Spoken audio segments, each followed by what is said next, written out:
Welcome back to the channel. Today we're tackling a topic that quietly drains our energy and peace: toxic relationships. We've all encountered toxic people, at work, in families, or among friends, and these interactions can leave us exhausted and doubting ourselves. Understanding how to navigate these relationships is essential for protecting your mental and emotional well-being. When negativity constantly depletes your energy, it's hard to focus on your goals and growth. That's why today, we'll explore practical steps to reclaim your power and peace. We'll talk about setting boundaries, not as walls, but as gates you control, to protect your inner sanctuary. Let's begin this journey to empowerment together. The first step is recognizing toxicity. Toxic behaviors are like weeds in the garden of our relationships. If left unchecked, they choke out the good.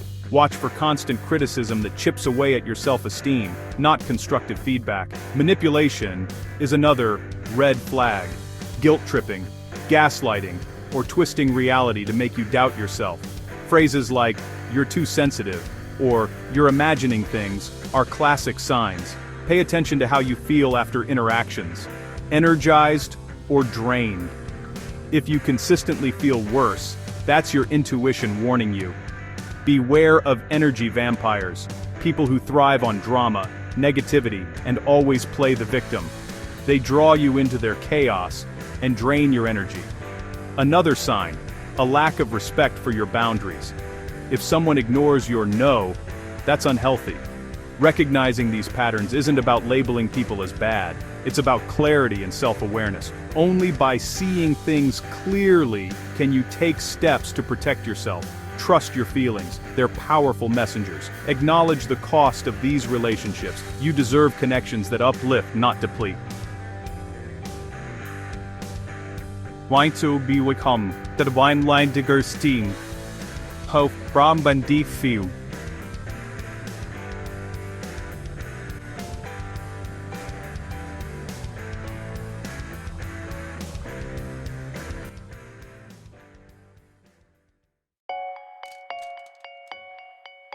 Once you recognize toxicity, it's time to set boundaries, your most powerful defense.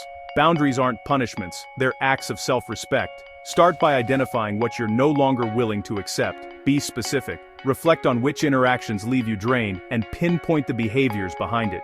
Communicate your boundaries clearly and calmly, using I statements. For example, "I feel drained when our conversations focus on complaints. I need us to talk about more positive things," or "I'll need to limit our calls," or "I appreciate your concern, but when you criticize my career, I feel unsupported. I'm not looking for advice right now." Expect pushback. People used to crossing your boundaries may resist. Your job isn't to manage their reaction, but to hold your boundary. Consistency is key. Boundaries are a continuous practice, not a one-time statement. If you say you'll end a conversation when it turns negative, follow through every time. You teach people how to treat you by enforcing your boundaries. Remember, boundaries protect your peace. They don't control others. You can't force someone to change, but you can control your participation. A boundary says, "If you do X, I will do Y to protect myself." This is about reclaiming your power and making choices that serve your well-being. Boundaries are the ultimate act of self-love. Don't apologize for protecting your peace. Stand firm. You're worth it. Let's keep building your strength. Sometimes, even with boundaries, toxic behavior persists. That's when distance becomes your ally. Think of your energy as a bank account. Every toxic interaction is a withdrawal. Limiting exposure means making conscious choices about who gets your time and attention.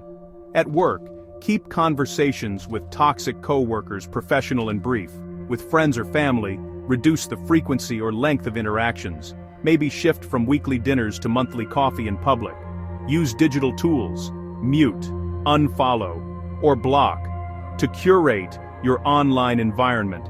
You don't owe anyone access to your digital life. Prolonged exposure to negativity is like a slow poison. It raises stress and clouds your mindset. Creating distance gives you space to breathe and recalibrate. This isn't about ghosting, but about stating your need for space. "I need more time for myself right now, so I'll be less available." Prioritize your peace. Protect your energy for what matters. Remember, you can't pour from an empty cup. Limiting exposure is a quiet, powerful act of self-care. Choose yourself, over and over. You have the right to decide who gets your energy. let's move on to communicating with confidence.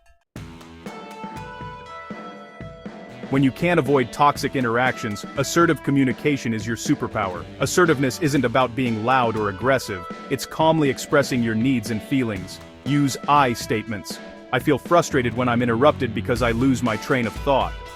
The broken record technique helps when someone ignores your boundary. Calmly repeat your statement without arguing.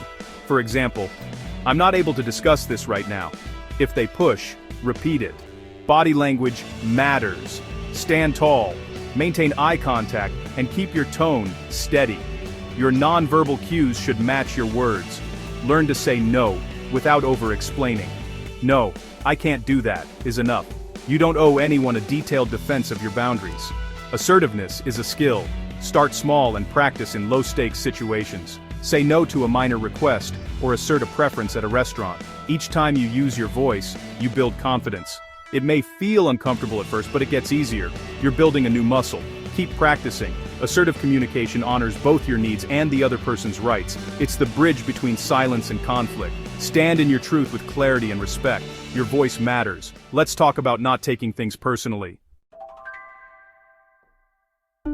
The most transformative step is learning not to take toxic behavior personally. Remember, how people treat you reflects their inner world, not your worth. Their criticism and negativity are projections of their own pain and insecurity. Happy, secure people don't tear others down. When someone lashes out, imagine their words as a mirror reflecting them, not you. Practice emotional detachment. Create space between their behavior and your response. When a toxic comment comes, observe it. That's their opinion, not my truth. Think of their words as clouds passing in the sky. You are the sky, vast and unaffected. Don't absorb their story or make it your own. Empathy from a distance can help you depersonalize. Understand their actions come from unhappiness, but don't let it become your burden. Protect your heart while acknowledging their humanity. Your worth is inherent and not defined by anyone else's opinion. Hold on to your value. Write it down. Repeat it. Let it anchor you. You were worthy before they spoke, and you're worthy after. Detachment is freedom. Don't let their storm pull you under. Stay grounded in your truth. You are not their story. Let's talk about finding support. Navigating toxic relationships isn't something you have to do alone. Seeking support is powerful. Reach out to trusted friends or family who uplift you and have your best interests at heart. Sharing your experience with someone who listens without judgment can be incredibly validating. Sometimes, the toxicity is within your close circle. Then, professional support is invaluable. Therapists or coaches can help you understand patterns, strengthen boundaries, and heal emotional wounds.